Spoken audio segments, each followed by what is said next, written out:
Thank you, Governor. I'm here today at your invitation to answer your questions as directly as I am able based upon what I can recall. Clearly, nothing I can say will ease the suffering of those who lost friends and loved ones on September 11th, nor can I ease the torment for all who witnessed the horrific events of that day.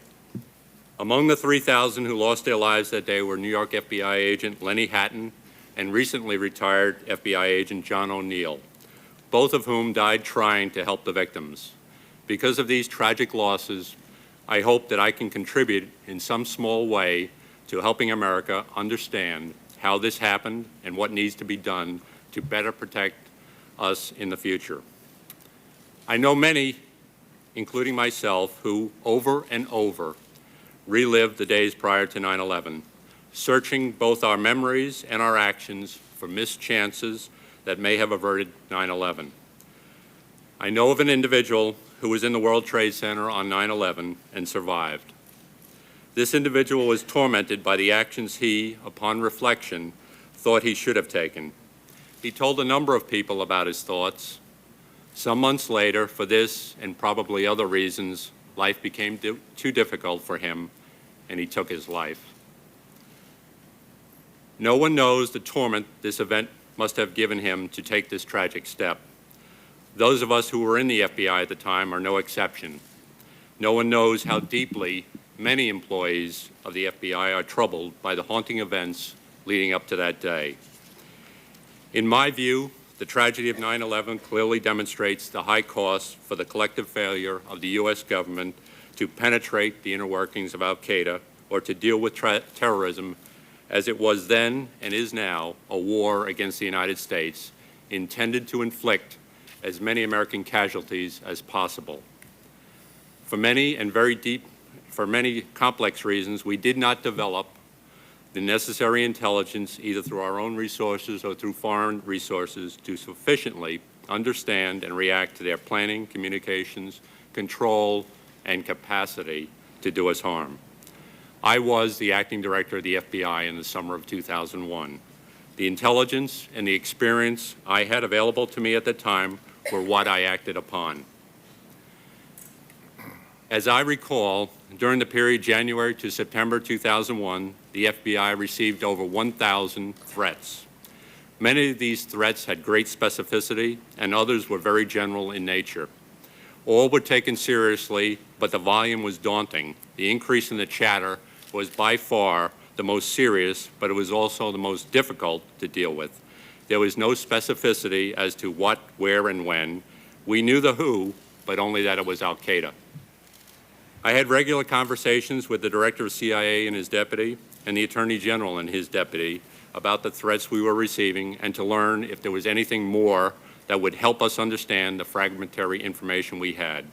The only news I received was that the chatter subsided in August 2001. Further, I personally spoke both collectively and individually with each of the special agents in charge of the FBI's 56 field offices and with the assistant directors at FBI headquarters about what we knew and what we should be doing. Most of what I heard pointed overseas. For example, the recommendation of the assistant director of New York and the head of counterterrorism, I removed the agents from Yemen due to the threat level and the chatter. During the summer, we continued to pursue our investigations of the bombing of the African embassies and the USS Cole.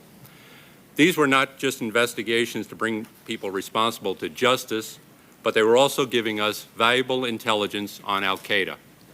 These investigations did more than advance the prosecution of these matters. They provided some of the best intelligence the U.S. government possessed about al-Qaeda. Many of those arrested and brought back to the United States started to cooperate with the FBI. They provided us not only information about the bombings, but also became valuable resources in identifying al-Qaeda members to U.S. intelligence. They gave us unique insights into al-Qaeda's command and control. We also exploited their pocket litter, cell phones, calling cards, credit cards, and hotel registrations for links to other members. The agents were tireless in pursuing these bits and pieces of information. The New York office of the FBI, the Joint Terrorism Task Force, and the U.S. Attorney's Office in the Southern District of New York had become very knowledgeable and adept at exploiting these investigations. The FBI also had Foreign Intelligence Surveillance Act coverage on individuals in the United States, which has recently been discussed. This, too, gave us links to other possible members of al-Qaeda. These investigations and coverages were the direct result of FBI investigations, as well as coming from the United States and foreign intelligence communities. None of what we knew or learned pointed to what was about to happen on 9/11. To the contrary, all of these steps were not enough given what we had learned about the 19 hijackers since September 11th. The plot was hatched probably in Afghanistan, it was honed in Germany, and was financed in the Middle East. Each of the hijackers was selected to ensure that he could come and go into the United States without attracting attention, not a difficult thing to do with our open and overwhelmed borders. They did not receive support knowingly from anyone in the United States, nor did they contact known al-Qaeda sympathizers in the United States. They utilized publicly accessible internet connections, prepaid calling cards to communicate and to escape detection by U.S. authorities. These 19 acted flawlessly in their planning and execution. They successfully exploited every weakness from our borders to our cockpit doors. The members of al-Qaeda are a formidable enemy. I have personally met with Ramzi Youssef, the mastermind of the 1993 World Trade Center attack. He is poised, articulate, well-educated. He speaks English with a British accent, as well as 6 other languages. He has degrees in chemistry and electrical engineering. And in 1995, he utilized a laptop computer with an encryption program on it. I have also led 2 separate teams overseas to return Ayad Ismail Najim, who drove the van into the World Trade Center in 1993, and Wali Khan, who was part of the Manila Air Plot, back to the United States to stand trial. Both were fairly well-educated, poised young men dedicated to a jihad in America. I've used the word enemy to describe them because that's what they are. They are dedicated terrorists, willing to even commit suicide for their beliefs. The camps in Afghanistan and elsewhere were graduating thousands like them who are educated, committed, and even computer savvy. Al-Qaeda was turning out 5 times more graduates from their camps than the CIA and the FBI were graduating from their training schools. I could only utilize handcuffs on them. President Bush and the U.S. military gave them something more effective: bombs, bullets, and bayonets. Over the last week, I have interacted again with the men and women of the FBI. Director Mueller and his staff have a formidable challenge in preventing the next act of terrorism.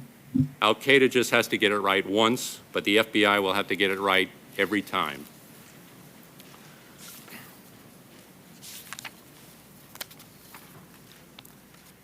I'd like to briefly touch on the issue of the walls, and I think it's summarized best by one of the New York agents who I knew, and his quote was, "Create enough walls and you build a maze."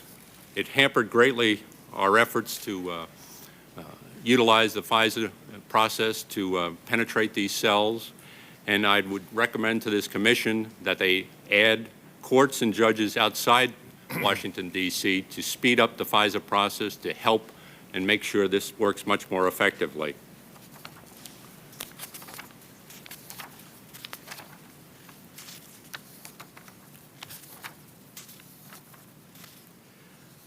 Dick Clark, before this commission, stated that if he had known about these 2 individuals, al-Midhar and al-Nawazi, he would have put them on America's Most Wanted.